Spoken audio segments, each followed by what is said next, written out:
कोई लक्ष्य है? क्या है? अब बोले मोक्ष की प्राप्ति। ऐसे मिल रही मोक्ष की प्राप्ति? बिना जीवन में रत्नत्रय आए कोई मोक्ष गया है? नहीं गया। तो आप कैसे ले जाओगे?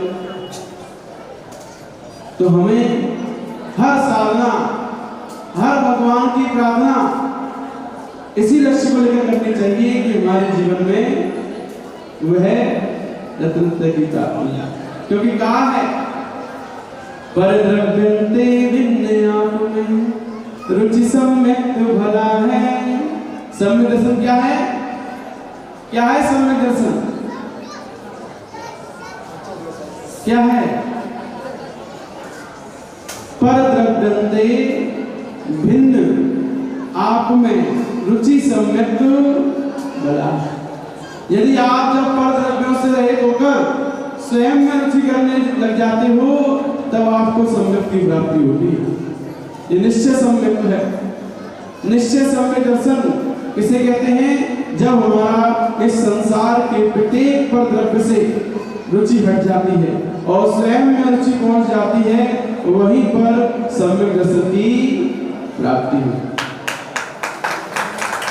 और जैसे ही सम्यक की प्राप्ति होती है वैसे ही जब हम अपने आप को जानने का प्रयास करते, रुचि हमारे अंदर आती है स्वयं के लिए, तो आप रूप को जान परोसो सम्यक ज्ञान कला है। फिर आप रूप में लीन रहे तो सम्यक चारित होई।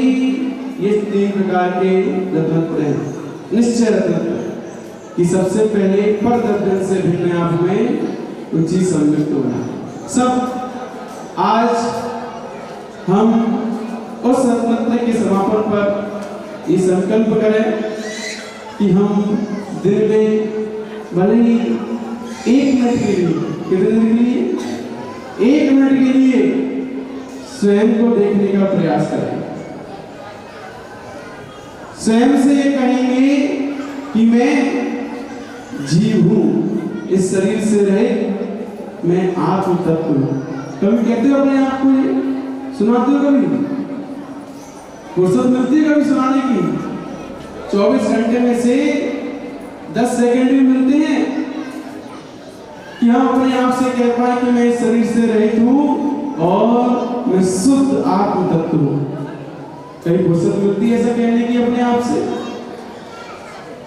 यदि आप अपने आप को ऐसा कहते हो तभी आपको अपने आप से प्रेम है, तभी आप अपने आप को देख पाते हो, जान पाते हो कि मैं कौन हूं। अन्यथा हमारी पूरी जिंदगी सिर्फ और सिर्फ परद्रव्यों के लिए निकल जाती है। उनको खिलाने में, उनको बड़ा करने में, उनको पालने में, इस शरीर के लिए खिलाने में, पिलाने में, नहलाने में, धुलाने में, सुलाने में पूरी जिंदगी परद्रव्य के लिए निकल जाती है। शरीर क्या है? पर है, माटी का है, माटी में मिल जाएगा। तो इसके लिए हमारी पूरी जिंदगी है कि अपने लिए है? किसके लिए है? विचार करो, किसके लिए हमारी जिंदगी है? बताओ ना, किसके लिए है? स्वयं के लिए। हमारे सामने तो कह रहे स्वयं के लिए, बाहर जाकर अरे दुकान जाना है, घर पे देखना है, और वहां हम स्वयं को भूल जाते हैं। जब तक हम अपने आप को नहीं देखेंगे, जब तक अपने आप के प्रति प्रेम नहीं करेंगे, तब तक सम्यक की प्राप्ति होने वाली नहीं है। कितने भी आपके जीवन रत्नत्रय आए, कितने भी परीक्षण आए, कोई भी आपको संसार से पार नहीं करा पाएगा। तो हमें ऐसे परीक्षण पर्व और ये रत्नत्रय महापर्व जिसके बिना कोई भी सिद्ध नहीं होता, जिसके बिना कोई संसार से पार नहीं होता, उसके लिए पुरुषार्थ करना है। हमारे आज हम देख रहे थे कि आज जब जुलूस यहाँ से निकल रहा था तब इंद्र देवता प्रसन्न हुए, उन्होंने आकर बारिश की। सुसंकेत कि वो आप लोगों की भक्ति से प्रसन्न है, तो आपकी गर्मी को दूर कर दिया। और जब वहां से पुनः चले तो फिर आकर उन्होंने भूमि शुद्धि की। तो ऐसे जब भगवान मंदिर से बाहर निकलते हैं और जहाँ पर भक्तों की भक्ति अधिक दिखाई देती है, वहां पर देवता भी उड़े उड़े दौड़े दौड़े चले जाते। तो हमारे हरिद्वार के लोग जब से चंद्रमा शुरू हुआ तब से भक्ति में लगे हुए, 48 दिन का विधान चल रहा है और 10 दिन शिवरात्रि बनकर साधना की है।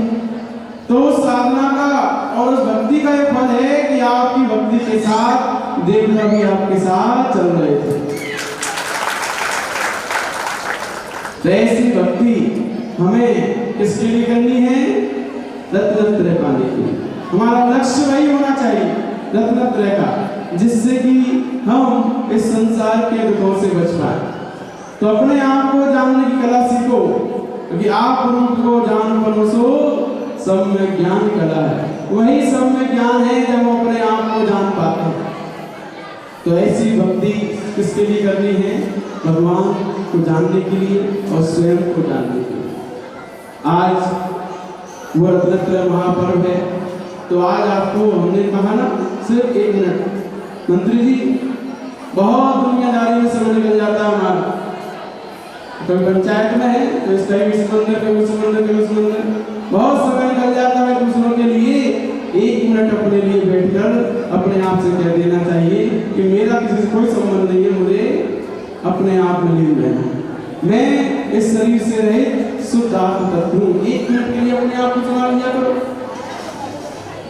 यदि आप 1 मिनट सुनाओगे, यदि आपको अच्छा लगेगा तो धीरे धीरे और बढ़ेगा। और ध्यान रखना, यदि आप सुबह सुबह यहाँ आए होते ना 10 दिन ध्यान में, तो आपको इस संसार की राजनीति में आनंद नहीं आता, अपने आप में बैठने में आनंद आता। यदि आप 10 दिन यहाँ बैठे,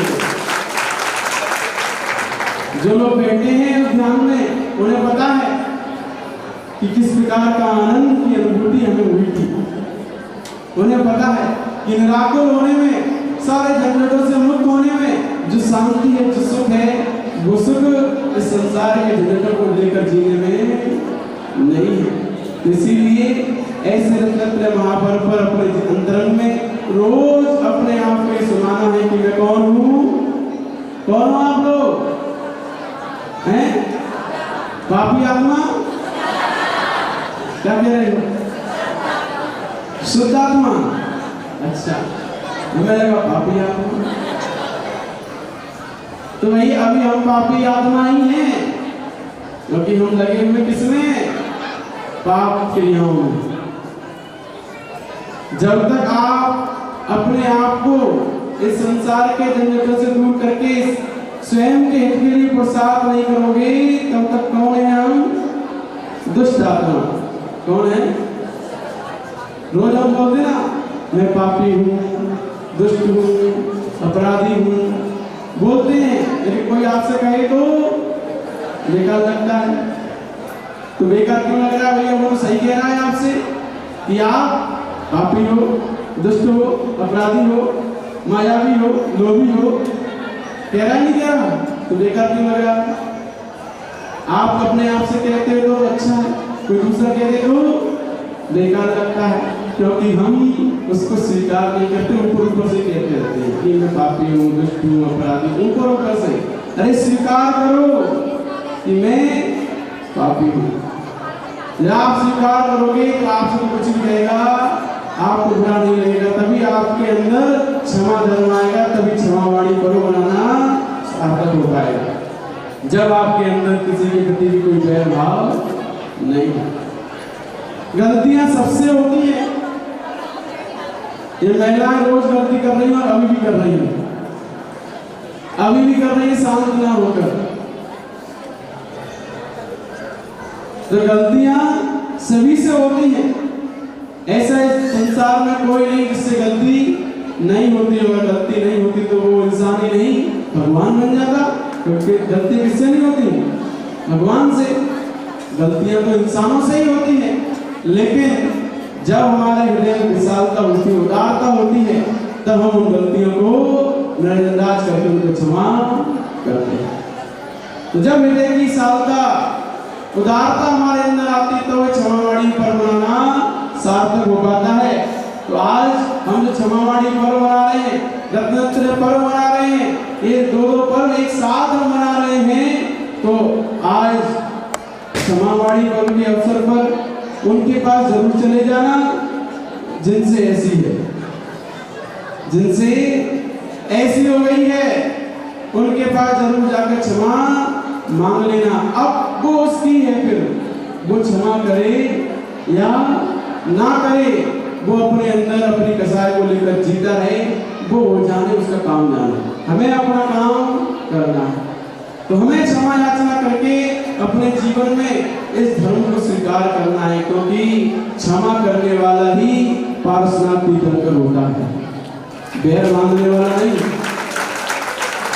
जिन्होंने क्षमा किया है, गलतियां सबसे होती हैं, क्षमा जिन्होंने किया है वे ही लोग तीर्थंकर बनते हैं, वे ही लोग उत्कृष्ट महान कहलाते हैं।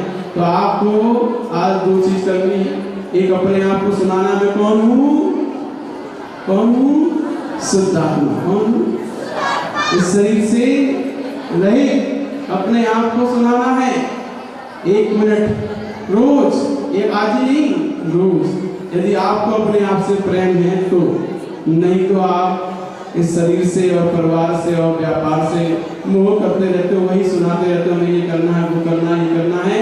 इस चक्कर में हम 84 लाख योनियों में निरंतर भटकते रहते हैं। तो हमने जो इन 10 दिनों की साधना की है वो रत्नत्रय पाने के लिए की है। आप सबके जीवन में ऐसा रत्नत्रय धर्म आए, क्षमावाणी पर्व आए, उस समय ज्यादा नहीं है, आगे कार्यक्रम भी है और उन लोगों का सम्मान भी होना है जिन लोगों ने यहाँ 10 दिन तक शिवरात्रि बनकर ज्ञान का अध्ययन किया, साधना की, अपने जीवन में 2 प्रतिमा के व्रतों का यहाँ पर आचरण किया 10 दिन तक, 3 टाइम सामायिक की, 3 प्रतिमा के व्रतों का, कितने का, 3 प्रतिमा के व्रतों का यहाँ पर पालन किया 10 दिन, 3 टाइम सामायिक, प्रतिक्रमण, स्वाध्याय, आहार चर्या, सब कुछ उन्होंने जिस प्रकार के व्रती लोग करते हैं वैसे यहाँ की ऐसे शिवरात्रियों में जो लोगों ने 6 डाला और प्रश्नोत्तर में फर्स्ट, सेकंड, थर्ड स्थान हासिल किया है, उनको अभी यहाँ पुरस्कृत किया जाएगा। तो समय अपने पास लिमिटेड है, इसीलिए आप सबसे कहना है इस रत्नत्रय पर्व पर और क्षमावाणी पर्व पर, दोनों पर्व पर अपने जीवन में ये पर्व उतरे, आचरण में आए, उसके लिए रोज अपने आप को शुद्ध रूप से निहारिए और हमारे संसार में किसी एक इंद्रिय से लेकर 5 इंद्रिय तक किसी प्राणी से कोई भेदभाव ना रहे, ऐसे अपने अंतरंग में विशुद्धि उत्पन्न कीजिए, तभी आपके अंदर धर्म आएगा और आपका कल्याण निश्चित रूप से होगा। जय बोलिए परम पूज्य श्री गुरु देव